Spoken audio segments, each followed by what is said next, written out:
friends, it's your girl Cha reporting live from the Money Mantra, and we are back with another Forex education video. I created this channel to help as many people as possible become independent and profitable traders. So if that's something that you're looking for, you are definitely in the right place. So I do just want to welcome back all of my new and returning subscribers. You guys are so awesome because when you interact with the channel, it literally helps both of us. By you guys liking, commenting, and sharing the videos, more people are getting education and access to the channel, but you're also helping yourself to become the type of trader that you want to be. And I do just commend everybody for continuing to show up daily. You may not have got it the first time, you may not have got it the 100th time, but you are still trying, and that's really what it's all about. If you've been watching my channels and you've seen a few videos and it's starting to click or make sense, don't forget to hit the subscribe button. And again, it does help the channel grow. Now, if you guys did not know, I did launch my own e-learning platform, which simplifies day trading for everyday people just like yourself. So it is a structured learning environment. You can log in and watch the videos at any time, and you'll also have access to a community of other traders like yourself. So if any of those things sound interesting to you and you're really trying to get to the big bag and make some more rich friends, that information is down below in my description box. So in today's quick video, we are going to be doing a trade breakdown, and you can find more videos like this in my real wins and losses playlist, where I do review every trade that I take, no matter whether it's a win or a loss, because I really want you guys to get in the habit of hopping on the charts daily and back testing, even if it's only for 5 minutes. So in today's video, we're going to be going over this GBPJPY trade that I dropped in the chat for the students who are receiving mentorship from me at this time. And as we can see from the timestamp, this trade was posted on February 18th, 2024, and it was suggested for a sell. Now, I usually tell them to get in that market execution or to set a sell limit, or any type of limit order depending on the type of trade. So this one was for a sell limit. And I actually kept this trade idea pretty simple. I didn't include my long position or short position box because I really want everybody to get in the habit of checking these things themselves, because the point is to become an independent and profitable trader. Now, GBPJPY is one of my usual pairs, but I chose to trade this pair this week simply because I knew that it was a USD holiday and I didn't really want to get caught up in the middle of any of that market noise. Now, for my stop loss, I recommended having a 50 pips minimum on, I should say JPY pairs, and also a TP1 of 50 pips and a TP2 of about 100 pips, since these pairs do tend to move really quickly. So we're going to go ahead and look at TradingView, and we're going to see how this trade is actually playing out because it's still in progress. Now, when I posted this trade, the market was at about, as we can see, 189.100. I did recommend getting into the trade or setting a sell limit at a previous high. And the high that I chose to enter this trade was around 189.350. So I'm going to go ahead and put a line here so that when we replay it, we can see how things worked out. Now, what you're going to notice on my chart is you'll see a red area, which is considered a supply zone or resistance zone. And this is an area in the past where the market sold, but I didn't really want to go that high because I really wanted my trade to trigger sooner than later.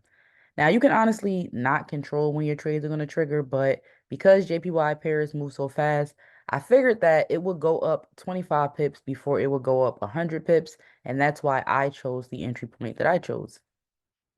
Now, some other things that I noticed here was that the market had a gap that needed to be filled here, which is why I have my green box here, which is considered my demand or support zone. And the reason why I chose this is because we can see that the market, it was selling before and it came back into the zone and then it bought, right? It actually bought all the way back up to the red zone. It came back down and sold. It came up, it sold back down to the demand zone. It bought up almost to the past supply zone, but not quite, which is why I set my entry a little lower.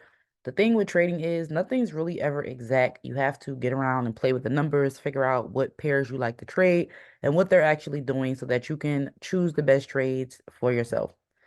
So then again, I put my take profit somewhere in the green zone because I assume the market will be selling down to this area and maybe going even lower. Because if the market is selling, the whole purpose is to push price lower and lower and to create lower lows. So the first thing I noticed was that gap.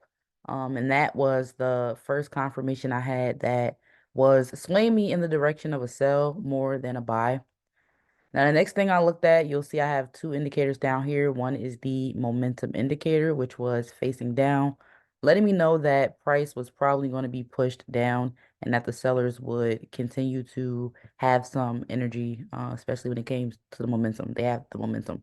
I mean, then I had my stochastic, which was also facing down.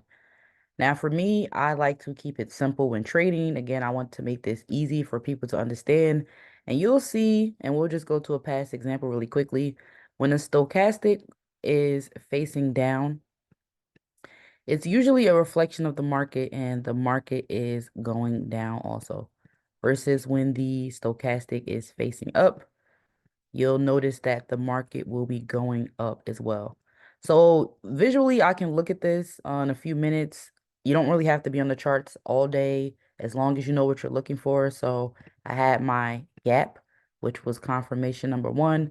My momentum indicator was facing down, which was confirmation number two. And my stochastic was facing down as well. And not only that, but these numbers were below 50. Now, to get this setting, because I noticed that I say this in a lot of my videos, but to get this setting on, what you want to do is to right click where these numbers are, if you have them on your chart, and you want to click labels. And then you want to make sure indicators and financial value labels is on, which means it should have a check to the left of it. This will let you go by the numbers in case you aren't really sure if it's facing up, facing down. But if it is below 50, that is usually a sign that the market will continue to sell. So I had all these things going on, and we're going to go ahead and replay this trade and see what's actually happening so far because this trade actually, as far as my take profit is concerned, it hasn't really been reached yet, but the market is going in that direction, which is what I wanted to demonstrate to you guys. So here we go. So as we can see, in about a couple of hours, the trade was actually triggered. Oh, it went pretty quickly. So let's put it on the 15 minutes so we can get a little bit more action. And our start, we're just going to start from the beginning, guys. Our start was February 18th at around 11 p.m. So there we go. And then we're just going to come back again, and we're going to watch what happened, and we're going to see what's going on with the trade. So again, we see in about a couple of hours, the trade was triggered. We see it tapping that black line.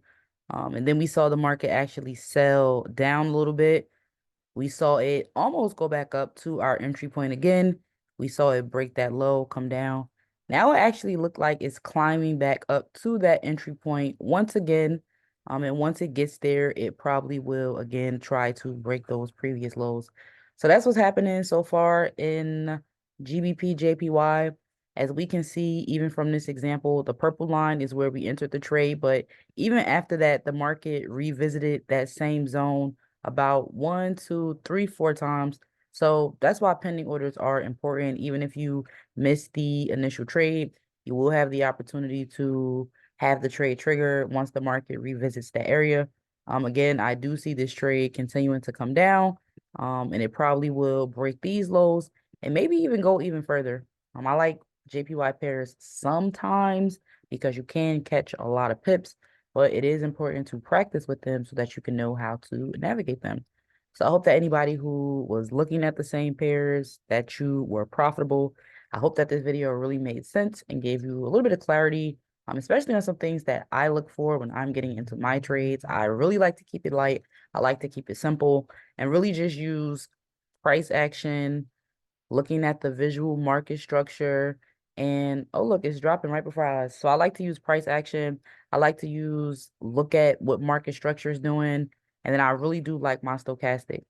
So if you do need more help and understanding and the videos just aren't enough, if you like my teaching style and you want to work with me a little bit more closely. And again, join a community of other traders like yourself.